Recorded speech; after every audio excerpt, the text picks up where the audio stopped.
Today we're going to edit some photos in black and white using the Silver Efex plugin contained in the Nik Collection from DxO. So as a consumer of landscape photography, I've always had an appreciation for black and white images. There's just something about black and white. It just really distills an image down to its essence, just the tones and the textures and everything like that. Maybe it's rooted in that Ansel Adams was one of my early introductions to landscape photography, one of the iconics, but black and white images, I've just always appreciate them. And I do dabble in black and white photography. The majority of images I post, share that are in my galleries are color images, but I do appreciate a good black and white image. So when DxO offered me access to the Nik Collection 7, I knew it contained the Silver Efex plugin, which is known as an advanced black and white photo editor. And while I typically use Lightroom to do my photo edits and even my black and white edits, but I was excited about the Silver Efex plugin contained within that collection to see what it could do for my black and white photos. And that's what we're going to talk about today. So what is the Nik Collection? Well, it was released by Nik Software back in the mid-90s and it was sort of a collection of tools, specific tools for advanced digital photo editing. Eventually, Google bought Nik Software. They were actually after another piece of software, but the Nik Collection came along with it. Google put out some updates for it. Google got tired of that, finally made it freely available, at which point people are getting concerned, is it going to get any updates? And while there might not be a lot of new features coming to it at that time, it was just concern of, will an operating system update cause it to stop working, the whole switch from 32-bit to 64-bit computing back in the day. All of those type of considerations came up. So then DxO came in and bought the collection and they've been maintaining it ever since. So they're up to Nik Collection 7. There's lots of tools in there. I will put a link down in the description to the Nik Collection so you can see what else is available. But today we're going to focus specifically on the Silver Efex component of that collection that is used for advanced black and white photo editing. So let's take a look. So Silver Efex is a plugin to Lightroom or Photoshop. So you can use your main software, Lightroom, Photoshop, and then bounce out into the plugin, Silver Efex, to do your additional edits and then bring it back in. Now it can also be used to standalone, but it is not a raw photo editor. So for my workflow, the way I prefer to use it is to use Lightroom, just like I normally do, catalogs my images, lets me do my basic raw file editing.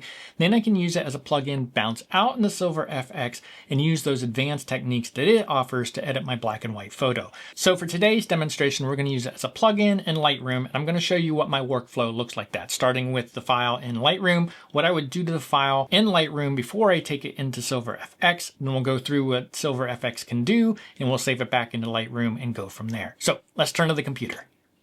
Okay, so what I've got here is I have Lightroom open. I've got a couple images in here. I'm really going to focus specifically on one image today, and this is where I would start. This is where all of my photo editing starts, is in Lightroom, whether I'm taking it into some other plugin or whether I'm bringing it into Photoshop. I always start in Lightroom. So what we want to do, like I said, Silver Efex is not a raw photo editor. So here in Lightroom, what I've got is I've got this tree that is a snowy scene. It was taken a couple, I don't know, 3 weeks ago, something like that. And in my eye, where I want to take this image is I want the tree to stick out more. I want its darkness to stick out more. And I want the white to be bright as well. So I want a more contrasty image. Now this particular image, as we can see here at the histogram, I've got all of my data in this file. It's relatively flat. So there's really not a whole lot I would do in this. If I was working with a more contrasty image, I would try to smooth it out. I would try to reduce the contrast because I want to use Silver Efex to really work on that. I want to make sure my photo has as much data as possible that I can work with. In this particular case, snowy day, the blacks aren't super black. I'm not clipping anything. Everything is pretty good. I'm really not going to make a lot of changes. My white balance looks good. I'm pretty happy with it. I'm not going to play with the texture sliders, clarity sliders. I'm going to sort of rely on Silver Efex to do all of that. But the point being here is you do want to start in Lightroom and make any kind of fixes, tweaks, or changes that you want to do. Again, my goal would be to sort of get it to a less contrasty image so that you have all the data available to you to work with. So how do we get it into Silver Efex? Well, once you have it installed, you can right click on it. We're going to do Edit In. And it's either going to show right here, Nik 7 Silver Efex, or it'll be further down here in the list. So we're going to go ahead and edit Nik Silver Efex. When it comes up the first time, you can edit a copy with Lightroom adjustments. That's what you'd want to do, because if you've done some adjustments to the file, you want them to come over into Silver Efex with you. Now at the bottom, there are some settings I changed. It's going to take it into a TIFF format, which is fine. That's what we want. Color space, it defaults to sRGB. I like to get it up to at least Adobe RGB there. So you have to choose that in the drop down, set it to 300 resolution, no compression, and I leave bit depth the same. And then we're just going to say edit. It's going to bring the photo over into Silver Efex. Okay, so one thing to keep in mind here is by default, this little box down here, non-destructive edits, is not checked.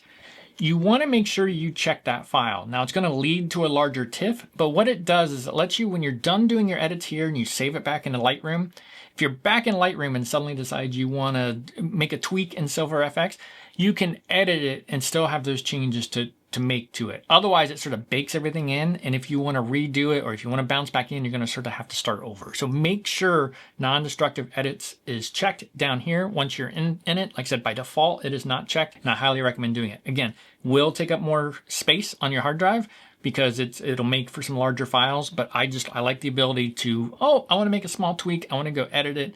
It'll be available in Lightroom, bring it back into Silver Efex, and have all my sliders that I want. So when you get in here, it's a pretty standard tool, lots of sliders, lots of sections, everything like that. Now, the Nik Collection has lots of presets, DxO has lots of presets. So over here on the left, you can see all sorts of presets that you can change, and we can click them. It's just reminding you that it's going to reset all the parameters over here on the right. So you can see what it can do. That's a high contrast smooth. Just let me know I'm going to do it. So it's a quick way to sort of see some different options that this photo looks like. And if you're into presets, you can use them. They're available to you, and there's some that are interesting, and once you choose a preset, you can go over to the right-hand panes and start doing edits. But for this demonstration, we're just going to start with neutral. This is no changes made by Silver Efex, and that's it. So we're going to ignore that column for the most part the rest of the way. Actually, before we do that, let me show you, let's apply a preset, because I do want to show you a couple of tools here at the top, and I think it'll be easier to do it now. So I've applied a preset, underexposed. I've underexposed this image by 1 stop according to the preset. There's a couple of ways to compare. How does this look compared to what it was before? And it's up here at the top. The first option, which is the default, quick compare, press that button. That's what it was before I applied the preset, after the preset. Maybe I want the little slider. Left side is before the preset, right side is after the preset. So you can see different ways to compare, or you can do a top and bottom compare and see how it looks. Top is before the preset, this is after. So I tend to use it to the quick compare up here where I just press the button to get it.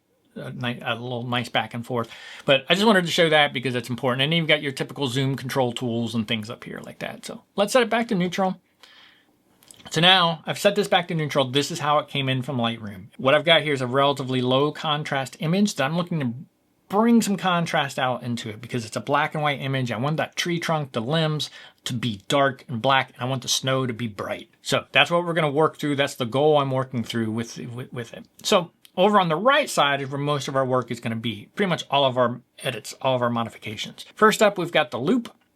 And as you can see, as I move my mouse over, the loupe is showing what I'm hovering over. And it sort of gives you a before and after. So if I'm trying to really monitor this bark and how it looks texture-wise, this is a good way to do it. I can use the loupe, come over, and hover over it. Now you can lock that in. So if you don't want it to move and I want to be sure, I can pin it to the bark. And now I can move my mouse and the loupe view stays the same. From here, I'm going to unpin it. That's the loupe. Handy, like I said, quick way to see what your edits are before and after. Just a nice zoomed in look. Next up, we've got the histogram to sort of see where things are at. Now, the neat thing with this is it uses the zone method. You can see what is in each zone. And if you want to read more about the zone system of photo edits, Ansel Adams was the pioneer in this, but you can go read more about it either through one of his books or online to learn more about the zone system. But essentially what it's doing is, let's move over here to some of my midtones. If I highlight over that, over here on the left, it's getting these hash marks in red, which is showing me what tones are in that zone. If I go to the darkest, you can see this photo actually doesn't have anything in the darkest section of the zone. So if you're doing zone editing and you're trying to spread those tones across the whole zone, this is a great tool to do it. You can tell I'm actually missing tones in that darkest zone image. Similar, if we go over towards the highlights, I start to get red hash marks in here. Then if I go all the way over to the right, I actually don't have anything over there. So I've got all of my data sort of here in the middle, and I'm going for this more high contrast image, which means I'm going to end up spreading this out a bit. Now, I don't actually use the zone system on this, but it's there if you want to reference it, or if you want to spot check something, or just influence something in that particular zone. I sort of go more by how I think the photo should look. Like I said, made my initial judgment call here is this is a pretty flat image. It's black and white. I want to bring a contrasty dark tree limbs with the bright snow and get that more contrast to it. Now, before I get into the manual changes, one of the things that Silver Efex is it does have film types. So defaults to neutral, it's not doing anything to it, but there is a whole selection of different film types you can use. So I can scroll through here, and we've got everything from Agfa, Ilford, Kodak, any number of them. And if you are going to use these film effects, you want to select your film effect first because it sort of gives you that baseline. Use that preset to get your baseline for your black and white, and then you can make additional changes as you want. It includes the grain of the films as well. So as you get up into the higher ISOs, you'll get more grain in it. But you can just sort of scroll through. It's updating the preview as you go. You know, Fuji films, Ilford films, everything like that. But in the order of sequence, it is a case where a lot of times if you're used to Lightroom, you sort of work your way down the stack on the right. Well, in this particular case, what you want to do is you want to choose your film preset if you're going to use one. I am not going to use a film preset for this, but it is a handy way if you want to play with it and see what you can get. Some of them are pretty good just straight out of the box with no problem. I am going to set it to neutral, and I'm not going to use one, but if you are going to use one, drop in here to do it. Beyond that, there is a color filter. So this is if you are using filters. If you're doing actual film photography, you can use filters. You can use a red filter to make like a blue sky darker or something like that. You can also apply your color filters here. And you can see that's a filter. I can sort of go through and see what they do, see if I like them. The red one has the biggest effect. I can change the strength of it down here. Darkens the image, pull it back, and so on. So it sort of emulates what you'd use a physical filter on a film camera for.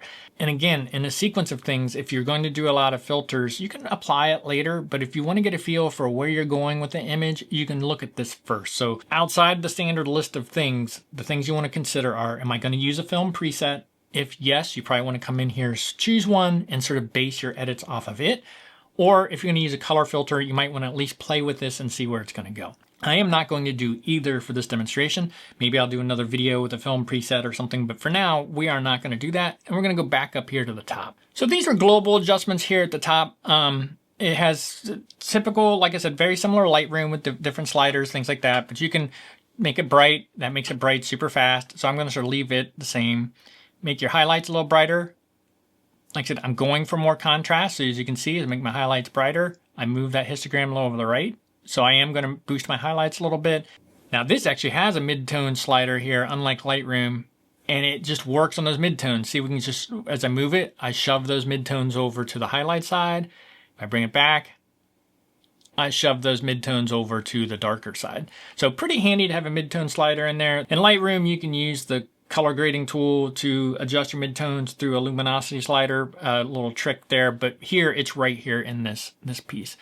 And then we got our shadows, make them a little darker. That's the direction I'm going to go with this particular piece. Now the brightness up here I feel like is a little heavy-handed. It's just not very attractive, but this dynamic brightness I think does a much better job. You see how I put that to like 27%, and I feel like it kept the highlights without blowing them out as quickly. So when I'm using brightness here in the Silver Efex, I really like the dynamic brightness. Now, contrast adjustments. I get several contrast adjustments here. I get my general overall contrast, which you probably want a little bit because it does a pretty good job. So just 20%. I've added that contrast. So I'm making my darks darker, my blacks blacker, my whites whiter, and it's starting to bring this tree, let's do the compare, sort of flat. Here I am starting to get a little bit more of that contrast, a little bit of that pump. Now, what's interesting here is I want those blacks even more. I can amplify my blacks so I can make them even darker and crank those up. And I start to get that black. And look how well it just hit my blacks. Let's look at that again. So see, here we are. Here I bring the blacks up. And look at that. Does that quite nicely. And we can look at my histogram. I'm still doing okay up here. So let's more contrast. So that, how can I do that? I can add more whites. Don't need quite as much a boost there, I don't think, but I boosted those whites a little bit, again, using the amplify whites. And I just think it does a better job than Lightroom when it comes to moving the white and the black slider. It seems more accurate. And there's a soft contrast, which is similar to the brightness versus dynamic brightness. The soft contrast, I like what it does. It gets me those darks, and it just doesn't kill those highlights as much. It makes them look better, I think, than the normal contrast, than the main contrast slider. So I think that's pretty helpful right there. So that's pretty good. That's a pretty contrasty scene. We'll come back up here to compare. There's my soft, not a lot of contrast to it. There I am with lots of contrast, all just done through these general global adjustments. But these global adjustments are pretty precise at being able to pick up the whites, the blacks, the specific things I'm looking for in the image. And since I don't mind that they're applying to all the limbs in this scene, it works out really well.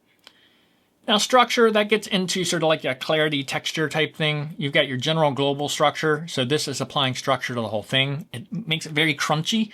Some scenes it might be perfect, but here I'm sort of dealing with, I want crunchiness in the tree limbs, but I want the snow to be semi-soft. So we're not going to use the main structure piece underneath structure adjustments, but we're going to use the highlights and we're going to bring those down a little bit. So I don't need as much structure in those highlights. That's the snow. I'm going to skip the midtones here, but I'm going to bring the structure up in my blacks. Again, what I'm trying to do is I'm trying to make those tree limbs just a little crunchier, a little more textured.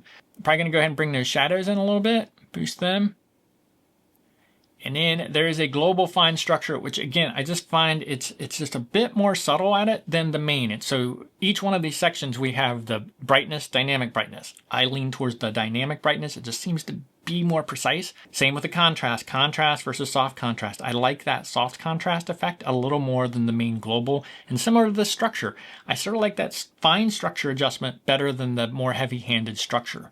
So click that, and I think I like that. Let's look at the before and after. So I've made my brightness adjustments, my contrast adjustments, and my structure adjustments. And we're starting to bring this image along. Now, another cool feature of the Silver Efex is it has tonality protection. So if I want to push these a little bit more, I can say protect my darks. Don't clip them, don't block them up. So I'm going to do that. I'm going to kick it up to around here. I'm going to do the same with my highlights. So what I'm doing is I'm sort of setting these barriers up to protect my highlights, keep them from getting blown out, and protect my blacks, keep them from getting clipped. And now that I've done that, I am going to come up here and amplify my blacks even more underneath contrast, just to give it even more. So that's a pretty radical slider shift. I took amplify blacks up to 78%. I think it gives it more contrast, but it still hasn't lost the detail in those tree trunks. Let's try to bring the whites up just a little bit more. I don't want to go too crazy on that. And that's it. So that tonality protection is super cool, super useful. It can be a great way to help protect some of those black areas and some of those highlights areas while you're working with the other tools. So super powerful with that. So those are the global adjustments I can make. I think I've already made a pretty good change to this photo. At least I took it the direction I wanted to go. We can debate whether the soft approach was better than the contrasty approach, but for the sake of this demo, I was taking it to a high contrast with precision approach, and I think it's doing a good job. This is the before, this is the after, and I feel like I've kept all my tones in there and done well with that. So I feel like I'm taking this image the way I want, and I feel like these tools in Silver Efex have really given me a lot of leverage and a lot of leeway to do this. Now let's play with this. This is local adjustments, and we're not going to dive super deep into this. Let's just do a quick overview. You can add a control point, which means I'm going to click somewhere and it would let me control that tone that I clicked on. We got a control line. This is similar to linear gradient that you can bring across. You got a polygon tool, which can be pretty cool. Say you've got a rock in the foreground that you really want to tweak. You can create a polygon around it, so you're just impacting that rock. Maybe you want it darker, textures, more detail, bring those shadows up, anything like that. And then just sort of a luminosity mask where you're going based on the luminosity of it, not the color, but luminosity. So I could bring a luminosity mask, put it on this bright white, and get the bright highlights as a mask that I'm going to adjust. I am going to use it here to do a point color. I'll probably do a future video on more in-depth look at these local adjustments. I'll pull on a different type of image and where we can get even more play with it. But what I want to do is I want to take this tree limbs and just get them just a little bit more. So I'm going to take a control point. I'm going to drop it on this part of the tree. And as you can see, I've got all of these sliders on here that I can manipulate, or they popped up over here. And I can change this. So I actually want it to be all of the tree. So I'm actually going to make it fairly big, so I can get all of these limbs in here. And And what I want to do is I want to amplify the blacks just a little bit more and see how that brought that just a little change. It really targeted the tree limbs, which is what I wanted. It really did that. I could probably play with structure a little bit. I don't want to go too crazy on that one, so I'm going to back it down just a minimal. So just a couple real simple edits, real quick tweaks. Again, what I was trying to do here with this particular local adjustment was to get that tree limbs, get that darkness of the tree limbs, and just make it pop just a touch more against the snow. So like I said, we'll do another video on local adjustments and dive in a little bit more, but that's how that works there. So we'll close that down. Clear view, this is if you were photographing something with lots of layers or big wide horizons where it gets a little, the haze starts to come into play, you can use clear view to clear some of that up. So really, let's take a look at the before and after. Here's the quick view, gone from the soft image to the more contrasty image. We can do the slider, slide back and forth. Or we can do before and after sort of here. So as you can see, top image is the less contrasty soft image. My goal was to make this a much more contrasty image, which I've done down here in the bottom. So really, those are the edits you can make. As you can see, I sort of went through those, and you can see there's lots of precision tools here that allow you to make these changes from your overall brightness of the image to your contrast adjustments. And it just does it really well. Those amplified blacks really does a good job at precisely hitting those blacks, precisely hitting the whites when you do amplify whites. There's a very powerful tool. The structure, you can put that structure in the midtones, you can put it in the highlights, so you can leave certain areas of the image alone. So in this particular case, snowy scene with a tree, I want my structure going into the shadows and the blacks, the tree, but I don't really want to hit those bright spots of the image because it's snow. It's not supposed to be bright. And I have very detailed tools to do that here in Silver Efex. So those are the main edits. I'm actually fairly happy with this image. Now, as we come down here, we got the color filter, which like I said, we can play with. I'm not going to use it here. I recommend sort of doing the color filter earlier in the edit than later in the edit. Same with the film types. Like I said before, if you're going to use the film type presets, play with them first and then start doing your edits based off of the preset. We set ours to neutral, so we're not doing anything there. I probably should have shown you though real quick. We'll just choose one. Once you choose one, you can adjust your grain and you get the curves piece to play with as well. You know, this Kodak film brought my blacks in a little bit. So there are some things you can do there. But again, we're going to go with neutral. And you can see down here at my curves, it didn't make any adjustment. It's not there. Like I said, if I wanted to make a little more contrast, even though I'm in neutral, I do have my chance to play with the curves. So I can give it just a little bit more contrast by just playing my levels. So I'm bringing those whites, make them a little brighter, blacks a little darker. We go up, look at the histogram. You can see I have now spread this pretty much completely out. When we came in, it was sort of just bunched up there towards in the middle, and I've sort of spread it out, giving it that contrast to it. And then you've got finishing adjustments, and there are all sorts of things that we can do here. A lot of it's wrapped around toning, and there are a couple cool things you can do here, and I'm not against using them. Set to neutral toning right now, but if we come down here, as you can see, you hover over, gives you this, you know, reddish color, a little bit of yellow.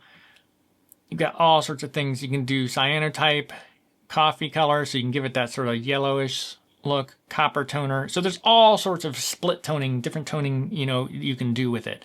If I'm going to use one, and I don't use it all the time, I sort of like to come into the selenium, and really selenium number 4 is closest to my favorite. It's just a teeny bit extra oomph to the image by doing that toning step to it. But like I said, you don't have to, you can leave it neutral.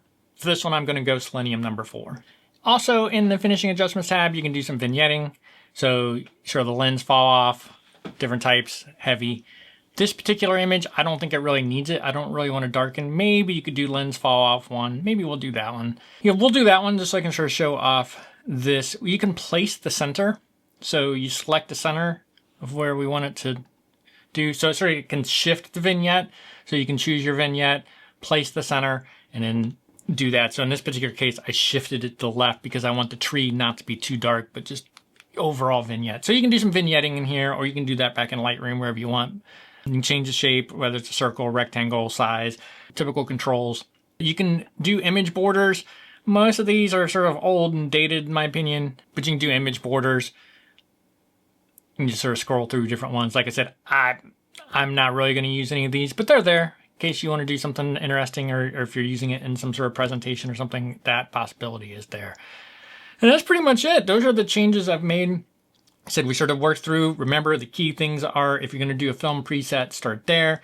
If you're going to play with the color filters, you might want to at least preview, see what it looks like there so you can get that feel. And then I sort of just skip back up to the top, work through my brightness adjustments, my contrast adjustments, my structure adjustments. Super flexible. It does a really good job, in my opinion, of the precision. And then the tonality protection, just it's super great because when you're really trying to push these high contrast images, being able to protect those shadows or those highlights just gives you a little bit more leverage to sort of really tweak the image. Anyways, with that, once it's done, you just click apply and it's going to save it back into Lightroom.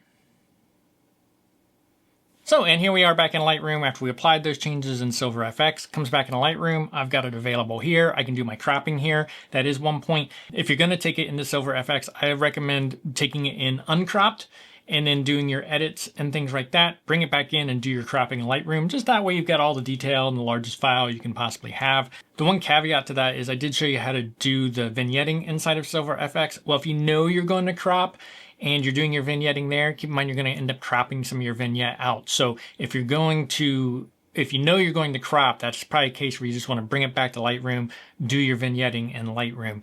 Like I said, just a little workflow thing. In this particular case, I knew I wasn't going to crop this image, so I know using the vignette feature in Silver Efex was fine because I'm not at risk for cropping it out later. But there it is here in Lightroom, and that's how to use Silver Efex as a plugin to Adobe Lightroom. And that's my preferred workflow with Silver Efex, using it as a plugin to Adobe Lightroom. It is available as a plugin to Adobe Photoshop, and you can use it standalone as long as you don't use it on a raw file. So hopefully that little demonstration of Silver Efex helped showcase some of the advanced editing features it has for black and white photos. Not only does it have some very cool film presets to sort of give you a head start, bounce you that direction, you can also just start from the neutral file and be able to really fine-tune your adjustments in that image. As you saw in that particular case, we had a very low contrast image that we're really to bring out some punch, some pop to it, get those tree limbs darker, keep that snow bright, all without clipping the blacks or blowing out the highlights or anything like that. Had a couple finishing features like those split toning was sort of pretty nice. Used that selenium number 4 is what we ended up using in there. Just gave it just that little hint of extra. You can adjust the strength of it, everything like that, but very cool tool. Like I said, if you're interested in using this or any of the components of the Nik collection, it is available for a free trial on DxO's website. I'll link to it down in the description below. And until the end of April, I believe I have a discount code that I'll also share with you. So if you give it a trial and you feel like you like it, you can use that discount code to get a little bit off of the product. This is not the only DxO product I use in some of my workflows. I also use DxO Pure Raw 4 for some of my Nikon lenses, especially the Nikon 24-200 or the Nikon 28-400. It can just eke a little bit of extra sharpness out of those lenses, so I do use it. And I've done a video on DxO Pure Raw 4 that you might find helpful, which I'll link to over here and down in the description below. Anyways, hopefully it was helpful, and thank you for watching.